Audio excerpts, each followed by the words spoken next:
Welcome to Watches Tonight. This evening we're talking about emulators who surpassed the originals, watches that sink or swim on YouTube, and the best options for a man who's planning to buy just one watch. I'm your host Tim Mosso, and you're getting all of that plus viewer wrist shots tonight on Watches Tonight.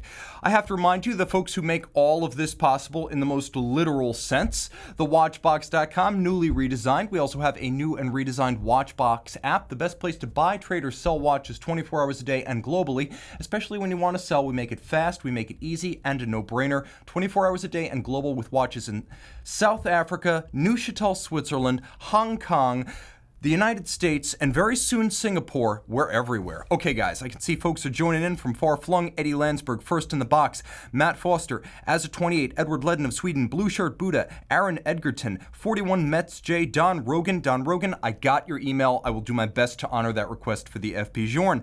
Okay, remember, a little bit of shameless self-promotion. Join me on Instagram, Tim_Mosso, the all-video watch review channel. Everything from my escapades at SIHH this year and last to full-length 60-second reviews of the best of the rest.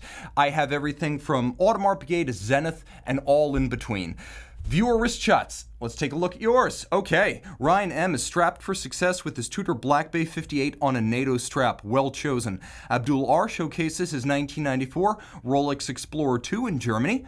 JCS shares his Omega Seamaster GMT, a 1998 release that gave us the broadsword style SMP dial. Shamal D celebrates his 40th birthday by buying himself a Blancpain 50 Fathoms tribute to Mil-Spec. Lovely, folks. Send your photos to MondayMailbag at thewatchbox.com to see your watches on this box. We got friends joining in from all over. We've got Martin L. from Vienna. We've got Giuseppe joining from Vancouver, British Columbia. We've got Logan Hall. We've got Vegas Milgos. Galvin Wong from Toronto. Brian C. from San Francisco.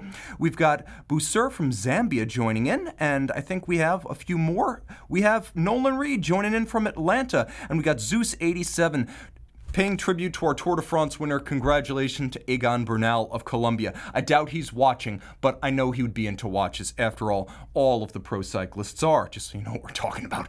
Okay, guys, jumping in. Xander T asks, I know you're not a fan of tribute watches, Tim, and copycat designs, but are there any tribute watches or knockoffs that actually surpass the original in your opinion?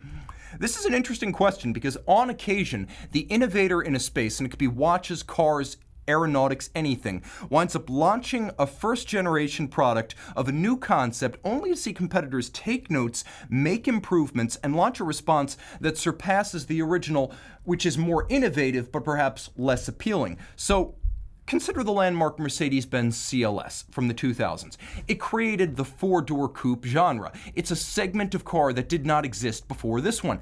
That said, it was important, it was impressive, but it was not better than the Audi S7. The Audi S7, more attractive in every way, also innovated by adding a hatch to the fastback roofline, which was like adding bacon to eggs. It just made sense for this kind of car. So in that vein, let's talk about the 1976 Patek Philippe Nautilus. It was a more versatile watch than the Royal Oak. We know the Royal Oak came first from the same designer in 1972, but guys, just alternate between them so people can see what I'm talking about. The Nautilus, compared to the mechanistic outline of the Royal Oak, the Nautilus feels more organic, closer to its namesake, its maritime namesake, in spirit and form. It's fluid, it's almost biomorphic, and it better balances via the wing system, the 9 o'clock and the 3 o'clock side, while reducing the prominence of the crown to create a more symmetrical and thus more visually appealing case, at least to yours truly. I'll also mention that Patek, if you take a close look here, can we go full screen on that, guys? Sometimes we have tech limitations, but when you go full screen, you can see that Patek shaped the inner bezel to flank the dial in a fashion that echoes the exterior contours of the watch, while the AP is conventionally round on the inside, which clashes with the highly angular and creased exterior of the watch. It's not a fully realized concept, and although they are close in outright dimensions, the Royal Oak winds up looking thicker than the Nautilus, which has a more pleasing proportion. So that's an example of a well-known follow-up Me Too watch that surpassed the original, at least in my assessment, and I could back it up, but you may differ in opinion. The 1994 Omega Tourbillon is up for less debate. Omega watchmaker Maurice Grimm had been loaned to Audemars Piguet during the 1980s to help move the Tourbillon Automatique of 1986, AP's first series production tourbillon, from concept to reality.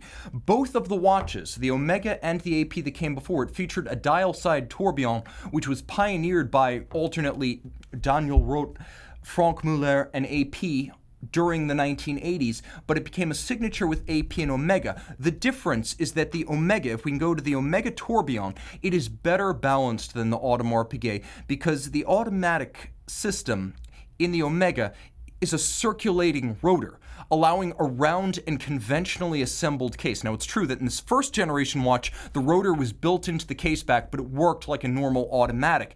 It was more efficient than the hammer wind system in the AP. It was more attractive than the ovoid and, frankly, somewhat dated Audemars Piguet case architecture with its hinge lug structures. That is very much of the 80s, and it's of the 80s in a way that has not aged gracefully.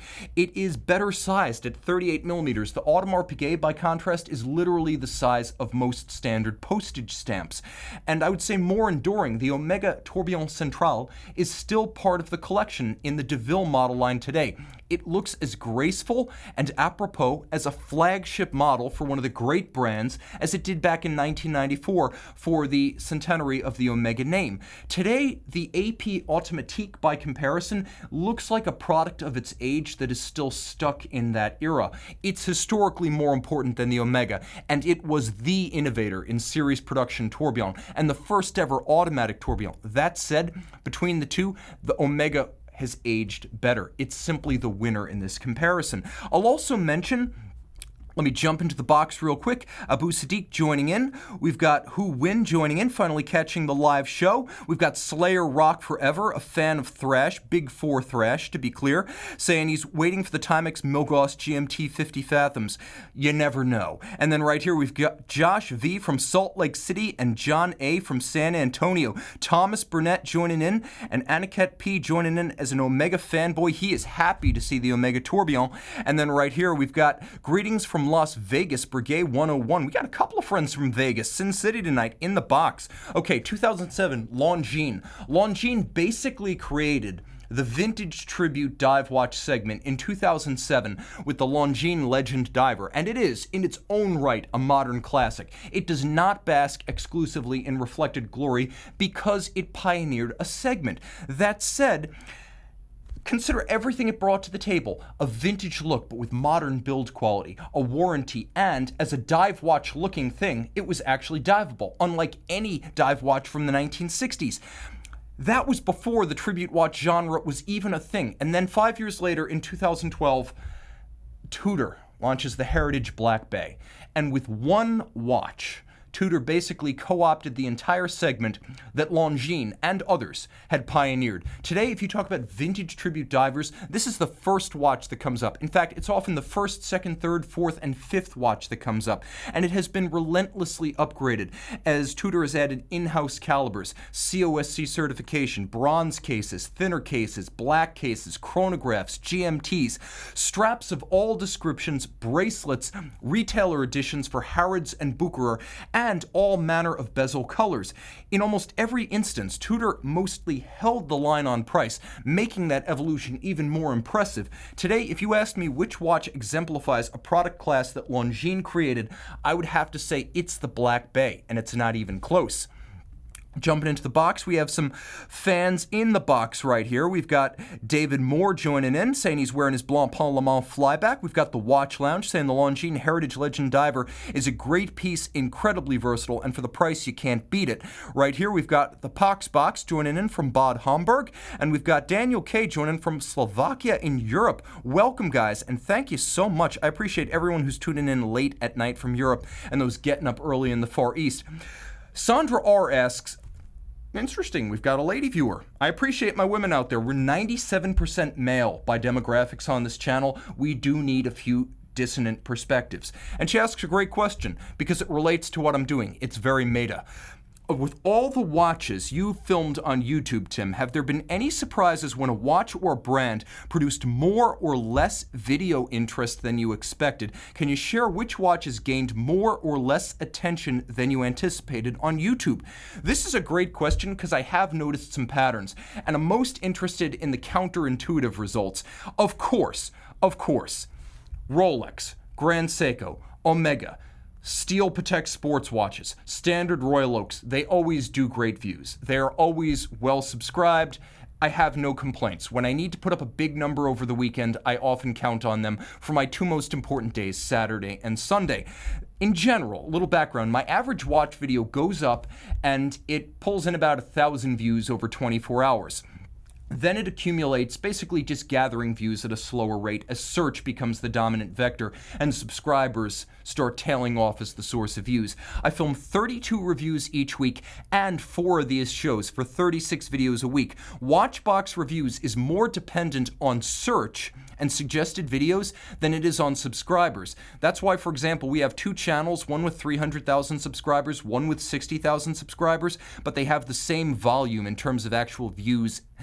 So this is a channel with 2,825 watch videos since 2017. The all-time breadwinners, we've gone over those. Let's talk about the weak watches and weak brands that you guys evidently love to watch, starting with Rolex Cellini. Guys, these things don't sell, and you can buy them out of the case at any Rolex dealer anywhere in the world. But somehow, the transition to YouTube finds that their popularity gathers momentum. I don't know how to explain it other than folks realize that these are a great depreciated value and they're doing their research online. I would say any Lange, another brand that suffers catastrophic resale value and is heavily discounted, including out of the boutique. I've heard 33% off out of the Lange boutique. So, what happens when they go up on YouTube? All of a sudden they find all the love they never found at MSRP. I think that's because of the quality that's evident and the watch you're getting for the money. Bulgari Octos. A lot of folks still think of Bulgari as a jewelry brand, and a women's jewelry brand at that, but no less a connoisseur than our own Jason Main, a stalwart of this channel, purchased his own Bulgari Octo Finissimo automatic. And I feel with the Octo Finissimo line, there has been a transition where this is suddenly, at least within that one line, become a watch nerd brand. And it's very much, in my opinion, something that has the potential, if properly managed, to become the next international Grand Seiko. If you think of the resolve that went into launching Grand Seiko internationally, keeping the volume low, keeping the watches relatively scarce, keeping enthusiasts engaged and engaging with enthusiasts, Bulgari, with the Octo Finissimo, you could be that. You're already making bank in view terms on YouTube. And finally, I would also mention that Breguet models and Vacheron dress watches, any Breguet and Vacheron dress watches, they're well viewed even if the brands are absolutely moribund. Breguet, they had a terrible marine launch at Baselworld in 2018. They're watches that are difficult to move. People talk about brands that are absolutely nowhere. Breguet is the first name that rolls off the lips. Not because the products are bad, they're often incredible, and they're almost always incredible, simply because this is a brand that its owner doesn't know how to communicate. Compare this with resale values, and these popular videos make no sense. I think folks are bargain hunting and doing their research here. I would also mention that there are videos that I thought would be incredibly popular that fall flat, starting with FP Journe. Continuing, that's right, the Biblos, the special Chronomètre Bleu. So take the hottest watch and make a special limited edition of it, and people by and large didn't watch that video. Royal Oak Offshores, especially the 44mm, people are not into them. The End of Days video was as poorly viewed as the actual End of Days movie, and that's pretty bad. Hopefully it wasn't the accidental laugher that the movie became, because I filmed the video for YouTube. And then of course, vintage watches, including Rolex and Omega. I don't know why this didn't take flight. Omega videos are popular, Rolex videos are popular, but when I film vintage versions of those brands, people aren't into the videos. And all Panerai models, they're just not well-viewed videos. Cool watches, they were the foundation of the old Watch You Want company, but people I don't know why they don't watch the videos. They used to be the most online collector community. So why is this? Well, the winners. Here's why. Pre-owned changes the game. Folks are bargain hunting, and they're bargain hunting brands that offer value for money. Vacheron, Breguet, Lange, There you go. Rolex Cellini, there you go. It's that kind of situation. Folks are looking to pay 65, 70 cents on the dollar and get a Mackin watch. Also, I'll mention that used Lange is almost a steal because you could be talking 50 to 60 cents on the dollar for some models versus what they originally cost, and it's huge quality for money. Now, the losers. Why are these brands like FP Journe, like Panerai, why are vintage watches not being viewed on YouTube, or at least my YouTube channel? The offshores might be too big for our era. When you think about it, the offshores in 42 are already big for 42s. Frankly, they wear more like 44s. And the 44s, which were planned in the 2000s and launched as a regular edition of the model line in 2011, they might be too big, period, for our era. I see it. At new watch dealers, the 44s are in stock. As a pre-owned dealer, we sell the 44s at less than MSRP. That never happens with a steel 39 or 41 millimeter standard Royal Oak. They're just wrong for this market. They're very much of a different time, and what I think is now a bit of an obsolete aesthetic sensibility. FP Journe, think about that. A hot brand, waitlisted. But you're talking 600 to 900 watches a year. The brand could be waitlisted for a decade, and you'd be talking a drop in the bucket on YouTube compared to the number of people who are searching for Omega and Rolex. So you can have a hot brand at the retail level that doesn't support a big enough critical mass of collectors on YouTube to generate views. Vintage. Why am I not getting the vintage views? I get views on the Omegas and the Rolexes when they're newer watches because I think vintage is so specialized and such a niche that it exists mostly on forums, on specialist trading sites and bulletin boards, and also, frankly, on YouTube channels that are more specialized, narrow, and dedicated to vintage than Watchbox reviews. Although I take pride in providing a point of reference and a research resource for folks who are planning to buy those vintage watches. Now, I'll also mention this. Panerai as a brand seems to be stuck in a sort of transition. Early on, in the late 90s and early 2000s, clustered around the Paneristi site, Panerai had what was by far the most tech-literate and online international collector base. Online Panerai was Panerai. Online Panerai collectors did more to market and expand the brand than Officine Panerai, Richemont, its owner, and even the celebrities who bought and wore the watches.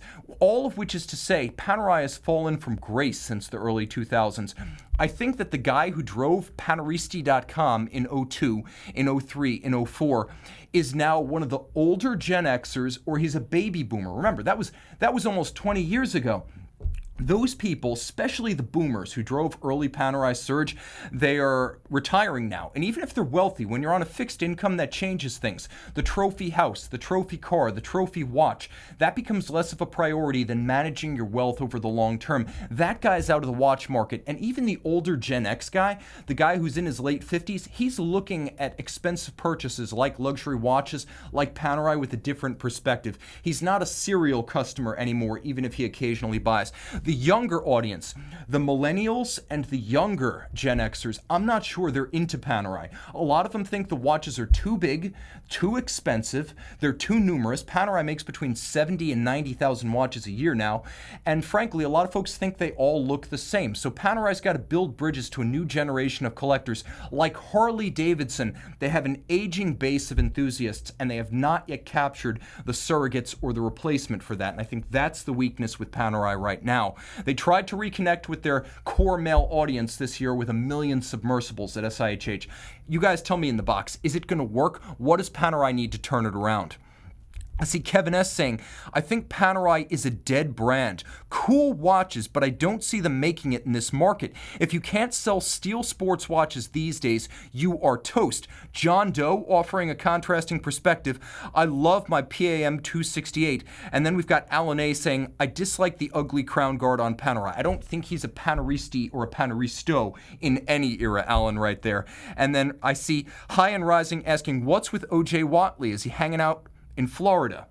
Yeah, he is. He's actually got a new company. I think it's called Second Time, and he's selling watch paraphernalia, and he's still doing some pre-owned business. He's a good guy. He's doing well. He's back. He's a hustler, and he's hustling again. And then right here we got a question from Li Sheng asking, is Grand Seiko's quality overhyped? Holding both Rolex and GS on hand, I think the result of the finishing is very similar, but overall the Rolex inspires more confidence with the solidity. And that's for one standout reason.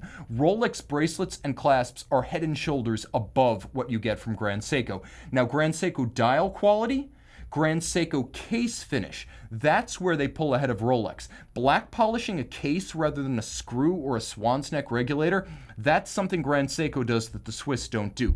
And Grand Seiko dials, especially with the colors, the lacquer, the etching, the galvanizing, the stamping, they do more, even at the level of the indices and the hands, to hand finish the watch and micro manufacture the watch using diamond-tipped tools and loops by hand than Rolex does. So for bracelets, yeah, the Rolex is going to feel like the more expensive watch. For cases and dials, Grand Seiko. Movement quality, for me, that's a draw. Although if you bring spring drive into the discussion, it's unarguably more innovative and more accurate than anything Rolex does these days. All right, here. And then I've got Thomas Burnett saying, Panerai are too expensive new, but I really like mine. They're a good pre-owned play. And Eddie Landsberg saying, look, all the young people just want Rolex. And that might not be far from the truth. All right, now, I would love to know what you guys think, so keep telling me in the comments below if you're watching this recorded, what's up with those brands that aren't producing on YouTube? Viewer wrist shots, part 2. John D proves that green is great with his Seiko Alpinist at work.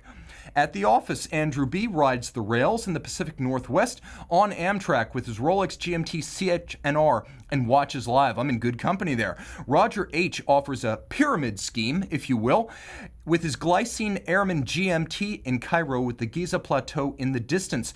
Dennis B rocks at Radio City Music Hall in New York City with his JLC Geophysic True Second, a watch we don't often see on this channel. What a great framed shot. Send your wrist shots to mondaymailbag@thewatchbox.com to see your pieces on these pixels. All right, Marvin S asks a question that I know we are all thinking at some point. Hi, Tim. I was referred to your YouTube work by a friend at my law firm. Recently, I was promoted to equity partner, and I want to mark the occasion with a special watch as a keepsake. I don't consider myself a watch collector. My collection, if you call it that, consists of an old Omega inherited from my dad and another, a Tag Heuer Monaco reissue that was given to me in the late 1990s for college graduation. Is there any specific watch you would recommend to a man looking for just one good watch to go the distance? Marvin, I absolutely can, because I know a lot of folks at various points, either because of budget, because they just want to test the waters in the watch space, or they're getting a little older, or they want to simplify, they want to pare down and just be a one-watch man. They think about this question, and I think it resonates with a lot of folks who buy luxury watches. Follow me here. Either we buy watches to mark life milestones, or as is often the case, we buy watches for ourselves or give as a gift to others that just one watch. There are more one-time watch buyers each model year fueling this industry than there are full-time watch collectors, or as I affectionately call us, hoarders.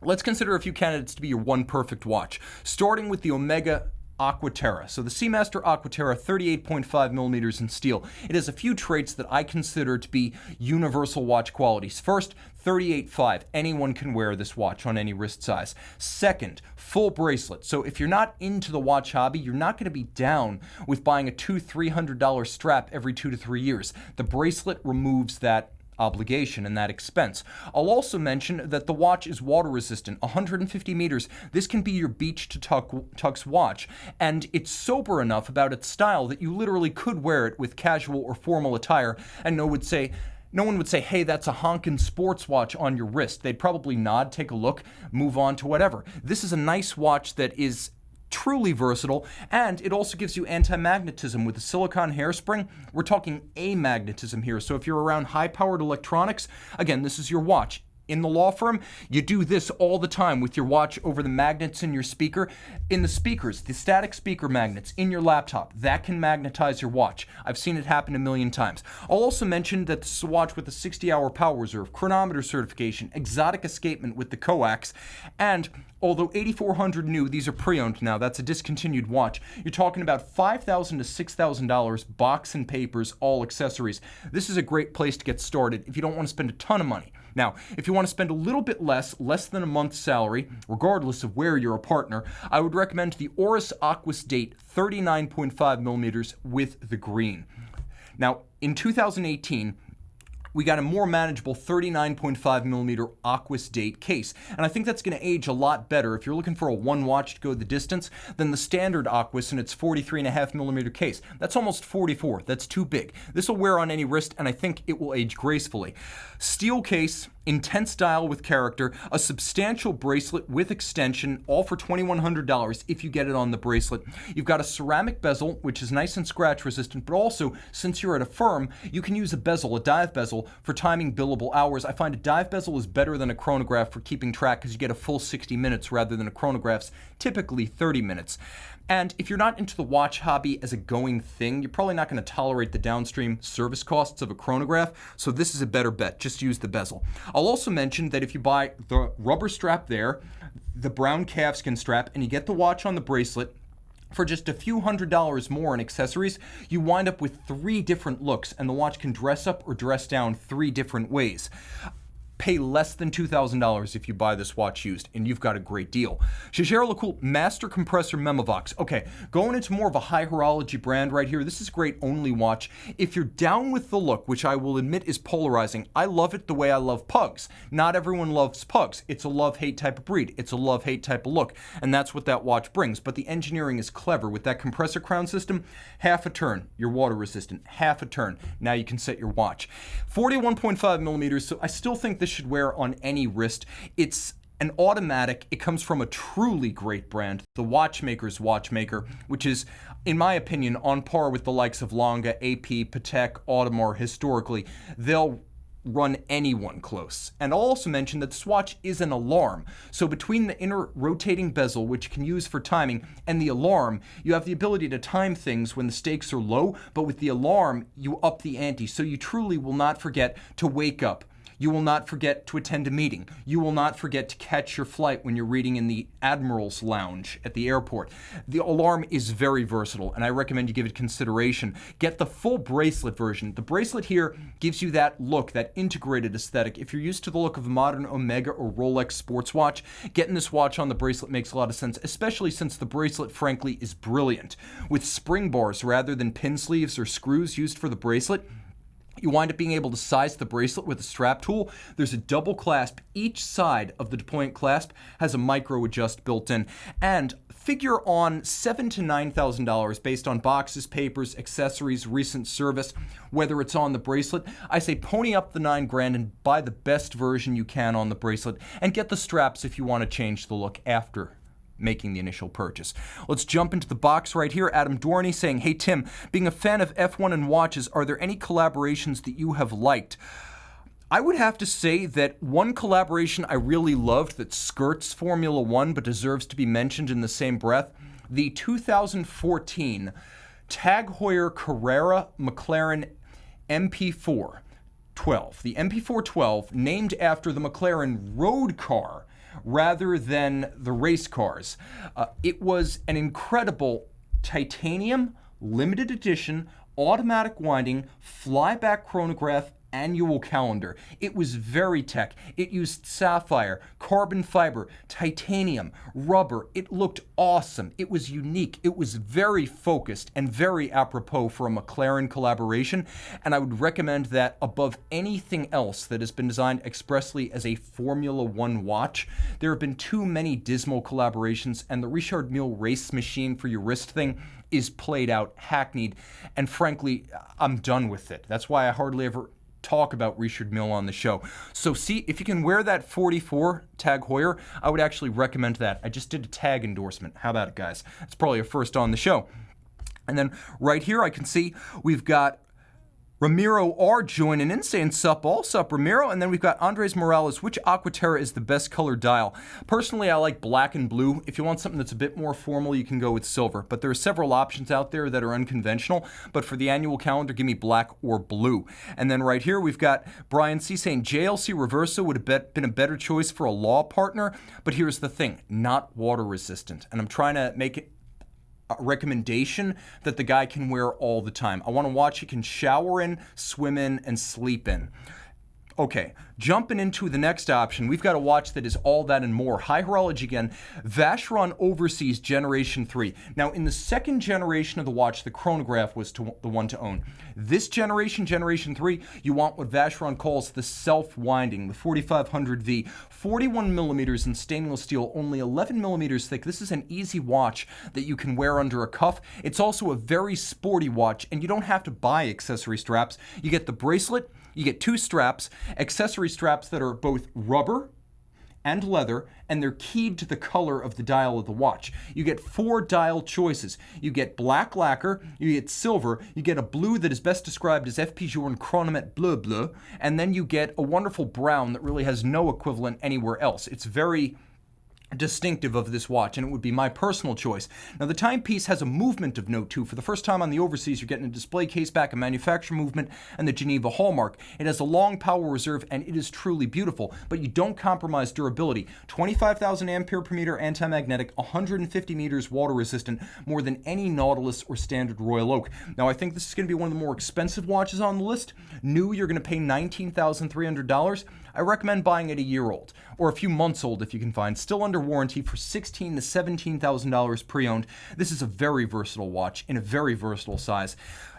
I'll also mention that if you want, we're going to skip along here, Rolex Explorer II Polar.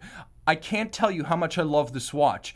It's probably the 4th watch. Among the Rolex watches that I would buy for myself, there are some more immediate cravings, such as, for example, a Milgauss Z Blue. But the bottom line is that this watch is the Rolex no one else in your office will have. And that's pretty special because I imagine in a law firm, if my experience is any guide, you're going to see a lot of Rolex. Now, the watch is broad and flat because it's a 42, but it's really no thicker than any other Rolex watches. It winds up with a more elegant aspect ratio in spite of its size.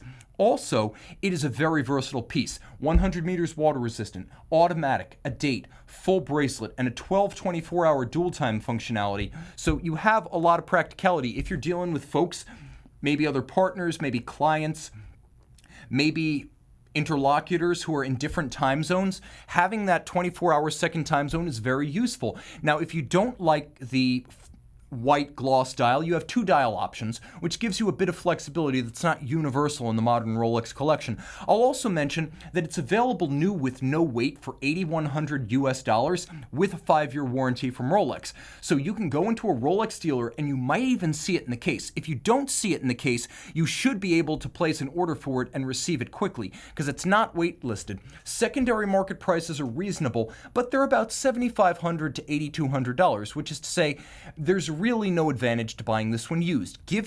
Treat yourself, since this is a special occasion, to the full new Rolex experience and buy yourself the Explorer II if you're interested in this watch. Get it new.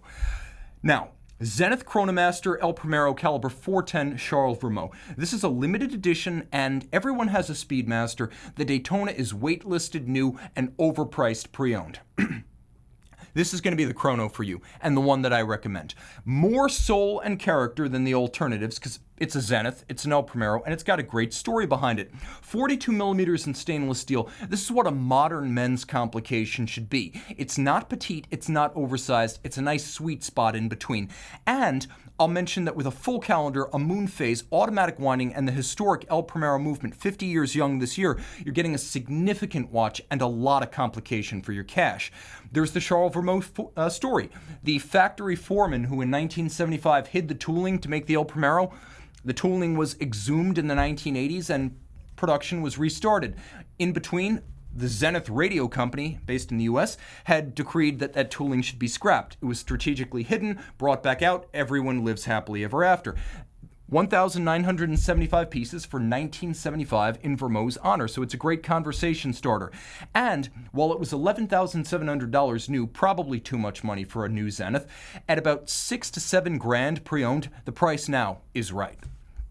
Jumping into the box right here, we've got Paul V saying he agrees with Anthony. The blue steel Sky Dweller is like crack to a watch addict. You really need nothing else on your wrist if you're looking for a one watch.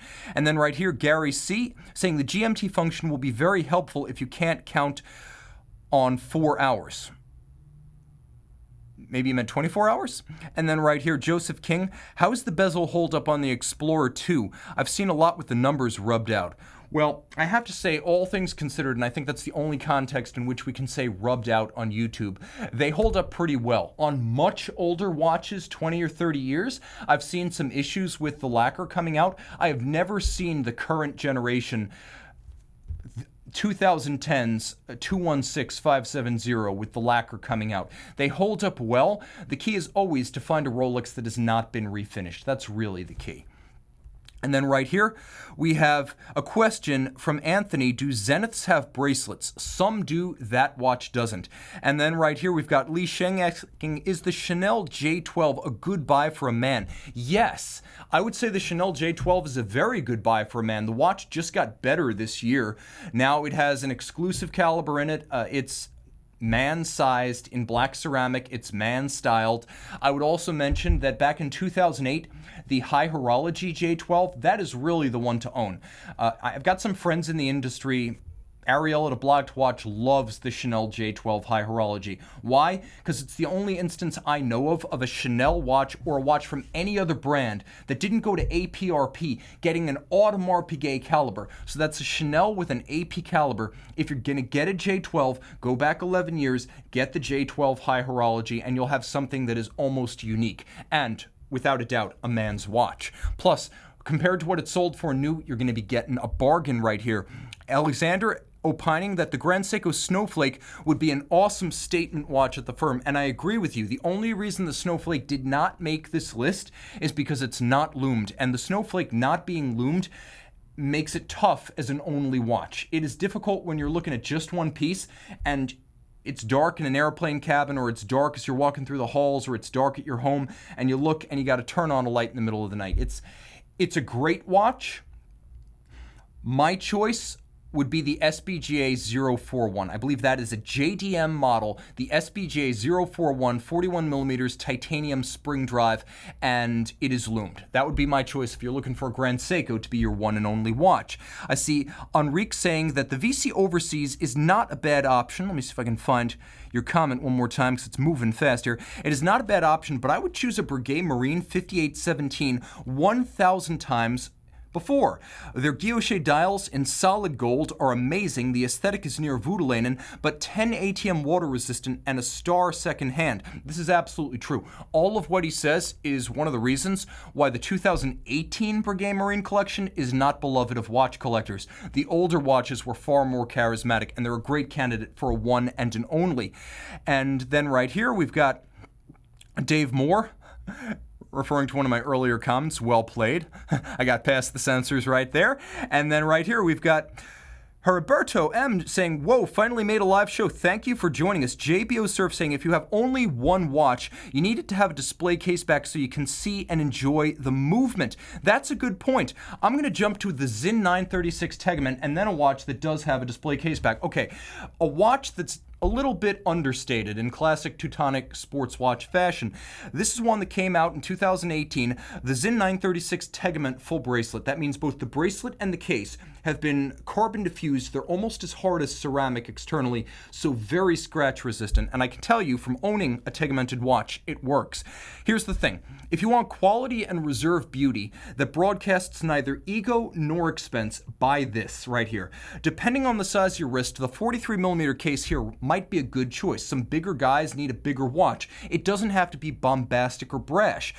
The timepiece has a satin finish, which is lovely and blasted, handsome and non-reflective. It has a matte black dial that doesn't reflect in any way. It's an anti-glare, it's subdued, but it's got the classic sporting tritone of black, white, and red. Plus, you're getting a lot of manufacturer and exclusive technology here. You've got the Sinn Caliber SZ01, which is their highly re-engineered Valjoux 7750 that gives you a 60-minute rather than 30-minute chronograph register and jumping minutes.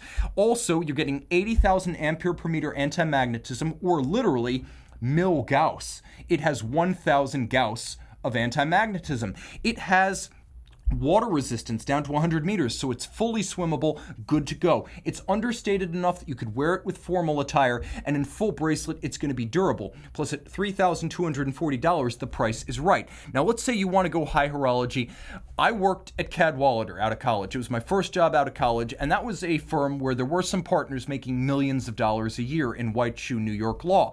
And some of those partners could have purchased a Patek Philippe Aquanaut travel time, the 5164A, or as I like to call it, the Aquanaut. This watch came out in 2011, and it was truly the first Aquanaut that stepped out of the shadow of its big brother, the Nautilus, with what was at the point, and remains to this day, an exclusive for the Aquanaut. You can not find a strictly travel time Nautilus. You gotta get the chrono with it, get it bigger, thicker, and less elegant than what you have here. And it's a brilliant implementation of a GMT system. You have an AM/PM indicator for both the local and the reference time. And as you can see, that skeleton hour hand for the reference time can be hidden under the local to clean up the watch if you don't want the dual time clutter on the dial. And it's 120 meters water resistant, and it's 40.8 millimeters in stainless steel, and thus a universal size, and it's very casual with a rubber strap, and the price at $35,000 is fair. If you can get it new, buy it new. Even if you decide that this one watch doesn't work for you, buy it at 35 grand, you will sell it at least what you paid for it, because it's selling pre-owned for $62,000 to $65,000, which is a heck ton of money.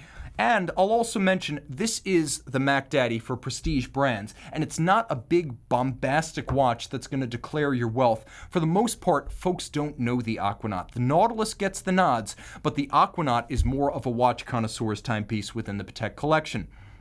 All right, guys, we now enter the live response question of the show. I see we've got MT Technic saying, I've fallen in love with the Tudor North Flag as a one-watch collection. A great display back, new movement, great aesthetics.